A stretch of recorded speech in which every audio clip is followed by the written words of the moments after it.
আল্লাহ তাআলা তার হাবিবকে বলেছেন, ওয়া মিনাল লাইলি ফাতাহাজ্জাদ বিহি নাফিলাতাল লাক আসা আন ইয়াবআসাকা রাব্বুকা মাকামান মাহমুদা। ও নবী, রাতের বেলায় কিছু সময় আপনি তাহাজ্জুদের নামাজে দাঁড়িয়ে থাকেন।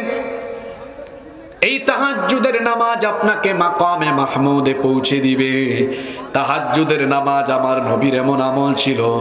আমাদের মা আল্লাহর নবীর প্রিয়তমা স্ত্রী উম্মুল মুমিনিন আয়েশা রাদিয়াল্লাহু আনহা তিনি বলেছেন, কানা ইয়াকুমু মিনাল লাইলি হাত্তা তানফাতারা কদামা। আল্লাহর নবী রাতের বেলা এত দীর্ঘ সময় তাহাজ্জুদের নামাজে দাঁড়িয়ে থাকতেন। দাঁড়াতে দাঁড়াতে দাঁড়াতে দাঁড়াতে আল্লাহর নবীর পা মুবারক ফুলে যেত। আল্লাহু আকবার। আপনি আমি ঘুমাতে ঘুমাতে গাল ফুলে যায়, আর আমার নবী তাহাজ্জুদে দাঁড়িয়ে থাকতে থাকতে থাকতে থাকতে পা ফুলে যায়। তাহাজ্জুদের নামাজ, এই আমল যদি আপনি নিজের অভ্যাস বানাতে পারেন, আল্লাহর নবী বলেছেন, বান্দা তুমি আল্লাহর এত প্রিয় হয়ে যাবে, তুমি আল্লাহর এত কাছে চলে যাবে। নবীজি বলেছেন, আলাইকুম বিকিয়ামিল লাইল, কিয়ামুল লাইল বা রাতের নামাজকে তোমরা তোমাদের আমল বানিয়ে নাও। ফা ইন্নাহু দাবুস সালিহিনা ক্বাবলাকুম, কারণ এটা তোমাদের পূর্ববর্তী সকল বুজুর্গ ব্যক্তিদের নেক আমল ছিল। ওয়া হুয়া কুরবাতুন ইলা রাব্বিকুম, তুমি যদি এই তাহাজ্জুদের আমলকে তোমার নিয়মিত আমল বানাতে পারো, এই আমল তোমাকে তোমার রবের একেবারে নৈকট্যশীল বান্দা বান্দিতে পরিণত করে দিবে। রাতের আধারে যারা সিজদাতে রয়, দু চোখের অশ্রুতে নদী যেন বয়। রাতের আধারে যারা সিজদাতে রয়, দু চোখের অশ্রুতে নদী যেন বয়। ছলনার হাত ছানি যতই আসুক, পেছনে ফিরেও তাকায় না, পেছনে ফিরেও তাকায় না। যাদের হৃদয়ে আছে আল্লাহর ভয়, তারা কবু পথ ভুলে যায় না। আল্লাহর প্রেম ছাড়াই দুনিয়ায় কারো কাছে কোনো কিছু চায় না। আল্লাহর কাছে সম্মান বাড়াতে চান, তাহাজ্জুদের নামাজকে নিজের আমল বানান। এই নামাজ হলো এবং এটা আপনাকে আল্লাহর কাছাকাছি করে দিবে। সুবহানাল্লাহ পড়েন। রমাদানে এই তাহাজ্জুদের অভ্যাসের সুযোগ আছে না আমাদের? জোরে বলেন, সুযোগ আছে কিনা? এই সুযোগটা আমরা কাজে লাগাবো। পারবেন তো ইনশাআল্লাহ? 3 নাম্বার, সাহরি খাবেন সুন্নতি তরিকায়। কি তরিকায়? এখন বলবেন হুজুর সাহরি খাওয়ার সুন্নতি তরিকা কি? সাহরি খাওয়ার সুন্নতি তরিকা হলো, আমরা বাংলাদেশের মানুষ, সাহরিতে আমরা ভাত, মাছ, মাংস, আমাদের দেশীয় খাবার আমরা খাই, এতে কোনো অসুবিধা নাই। চেষ্টা করবেন সাহরিতে একটা খেজুর খাওয়া যায় কিনা, কারণ নবীজি ইফতারে যেমন খেজুর খেতেন, সাহরিতেও তেমন খেজুর খেতেন। খেজুর একটা বরকতময় খাবার। তো খেজুর আপনারা খাবেন কেমনে? তো খেজুর নিয়ে তো বাংলাদেশে তুমুল কাণ্ড চলছে, আপনারা জানেন কিনা? খেজুরের দাম এখন কম না বেশি? জোরে বলেন। আমাদের দেশের এক মন্ত্রী বলেছেন, খেজুর খাওয়ার কি দরকার, বড়ই দিয়ে ইফতার করেন।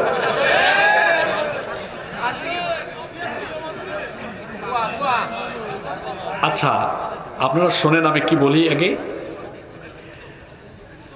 আপনি এই কথা বলে কিন্তু 90% মুসলমানদের মনে আঘাত দিয়েছে। মূল কথা হলো আপনি আপনার ব্যর্থতাকে আড়াল করার জন্য এই কথাটা বলেছেন। আপনার ব্যর্থতা হলো আপনার রিজার্ভ নাই, আপনি খেজুর আমদানি করার মতো আপনার কোনো সামর্থ্য নাই, আপনি আমদানি করে মানুষের প্রয়োজন পূরণ করতে পারছেন না বলে নিজের ব্যর্থতা ঢাকতে গিয়ে আপনি মুসলমানদের কলিজার মধ্যে আঘাত করেছেন। আপনি খেজুর ইফতারে খাইতেই হবে এটা ফরজ নয়। আল্লাহ রসুল খেজুর থাকলে খেজুর দিয়ে ইফতার করতেন, নইলে পানি দিয়ে ইফতার করতেন। তা আপনি বলতে পারতেন যে দেখুন বৈশ্বিক পরিস্থিতির কারণে যতটা আমদানি করা দরকার ততটা আমদানি করতে পারছি না, যারা আমরা পারি আমরা খেজুর দিয়ে ইফতার করব। হয়তো এই বছর আমাদের ক্রাইসিস আছে, না থাকলে আমরা পানি দিয়ে ইফতার করব, এটাও তো সুন্নত। এভাবে বলতে পারতেন, কথার মধ্যে শালীনতা রাখতে পারতেন। আপনি বলেছেন বড়ই দিয়ে ইফতার করলে হতে হয়। তো আল্লাহর রসুলের সময় বড়ই ছিল না? কি বলেন, বড়ই ছিল না? নবীজি খেজুর খাইতেন কেন? এটা এই খেজুরের অনেক পুষ্টি গুণাগুণ আছে। আজকের চিকিৎসা বিজ্ঞানও বলছে যে সারাদিন আমরা উপবাসে থাকি, সিয়াম সাধনা করে যখন আমরা ইফতারের সময় একটা খেজুর খাই, এরপরে পানি খাই, পানি পান করি, সারাদিনের সকল দুর্বলতা, রুক্ষতা, শুষ্কতা সব চলে যায়। সুবহানাল্লাহ। তো খেজুর আপনি আমদানি করতে পারেন না, এটা আপনার বা আপনার সরকারের ব্যর্থতা। আপনার ব্যর্থতা স্বীকার করুন আপনি। আর শুধু খেজুর না, অন্যান্য জিনিসের দাম এখন কম না বেশি? আর আমার দেশে কোনো জিনিসের দাম একবার বাড়লে আর কি দেশে বাস করি আমরা? অক্টেনের দাম ছিল 130 টাকা, আপনাদের অঞ্চলে 1 টাকা আরো বেশি রাখে, 99 পয়সা, 1 টাকাও না। তো যাই হোক, এটা আবার কমানো হয়েছে কত টাকা এখন? 4 টাকা। কিন্তু যখন বাড়ানো হয়েছিল 1 লাফে কত টাকা? হ্যাঁ, কে বলছে 30 টাকা? 85 টাকা থেকে 83 বা 85 টাকা মনে হয়েছিল, 83 বা 85 সম্ভবত। তো 83 বা 85 থেকে হয়েছিল কত? 130-এর উপরে হয়েছিল, পরে আবার কিছু কমছে। কত জানি প্রথমে ছিল? সয়াবিন তেলের দাম কত ছিল? 5 লিটারের দাম কত ছিল? 450 টাকায় পাওয়া যেত, বা 470-80। 1 লাফে গিয়েছে কোথায়? 950 টাকা। কমছে আর? আহা, রাস্তাঘাট, ব্রিজ, কালপাট, এটা একটা দেশের উন্নতির জন্য যেমন দরকার, তেমনি ওই দেশের মানুষকে আগে তার প্রধান মৌলিক উপাদান, মানুষের মৌলিক কিছু উপাদান আছে না? মৌলিক প্রয়োজন, উপাদান না, মৌলিক প্রয়োজন। তার মৌলিক প্রয়োজনের প্রথমটা কি? জোরে বলেন। আমার জনগণ যদি না খেয়ে মইরা যায়, খাইতে না পারে, আমি রাস্তাঘাট দিয়ে কি করব? আগে মানুষের ঘরে ঘরে, আগে মানুষের ঘরে ঘরে সুলভ মূল্যে খাদ্য পৌঁছানোর ব্যবস্থা করুন, এরপরে উন্নয়নের কথা বলুন। মানুষটা খাওয়ান আগে, না খেয়ে মরে গেলে কেমনে হবে? কি আমার কথায় কি বেজার হলেন নাকি? 1000 টাকা নিয়ে বাজারে গেলে এখন আপনার ঘরের 2 বেলার খাবার আনতে পারবেন আপনি? অসম্ভব, এটা সম্ভবই না। আপনি বড় বড় কথা বলেন, আপনার আলগা পয়সা আছে, তো সবার তো আলগা পয়সা নাই। আলগা পয়সা বুঝেন আপনারা? আচ্ছা, বুঝলে ভালো।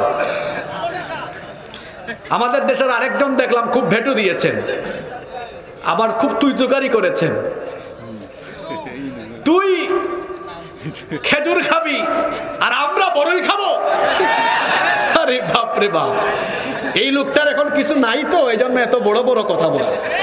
আগে এরকম কথা বলতো না, ঠিক কিনা বলেন? যে মন্ত্রী বক্তব্য দিয়েছেন তাকে বলবো, আপনি 24 ঘন্টার মধ্যে এদেশের মুসলমানদের কাছে ক্ষমা চান। ক্ষমা চাইতে হবে আপনাকে। আপনি দৃষ্টতা দেখিয়েছেন। এদেশের মুসলমানরা কেউ আওয়ামী লীগ করে, কেউ বিএনপি করে, কিন্তু নবীর সুন্নতকে সবাই ভালোবাসে। খেজুর আনতে পারেন না, এটা আপনার ব্যর্থতা। আপনার ব্যর্থতা আড়াল করতে গিয়ে মানুষদের আপনি বড়ই খাওয়াতে চান। বড়ইয়ের দাম কি কম নাকি? আমি তো জানি না বড়ইয়ের দাম কত। কম না? ও বড়ইয়ের দিনও শেষ, তো খাবে কি তাইলে? তা দেখেন আবার নতুন করে কি রেসিপি দেওয়া হয়। রেসিপির তো অভাব। আমরা সারা বছর খেজুর খাই আর না খাই, মুসলমানরা কিন্তু নবীকে ভালোবাসে। আরে এদেশের মুসলমান তো নবীকে এত ভালোবাসে, নবীর ইজ্জতের জন্য, সম্মানের জন্য এই খুলনার মানুষ প্রয়োজনে রক্ত নয় জীবন দিতে রাজি আছে। এদেশের মানুষ ইসলাম প্রিয়, দিন প্রিয়। নবীর এক একটা সুন্নাত আমাদের কাছে অনেক দামি, অনেক। আল্লাহর নবী বলেছেন, মান আহাব্বা সুন্নতি ফাকাদ আহাব্বানি, যে আমার সুন্নতকে ভালোবাসে সে যেন আমি নবীকে ভালোবাসে। ওয়ামান আহাব্বানি কানা মাই ফিল জান্নাহ, আর যে আমাকে ভালোবাসে, আমার সুন্নতকে ভালোবাসে, আমাকে যে ভালোবাসে সে আমার সাথে কিয়ামতের দিন একসাথে জান্নাতে থাকবে।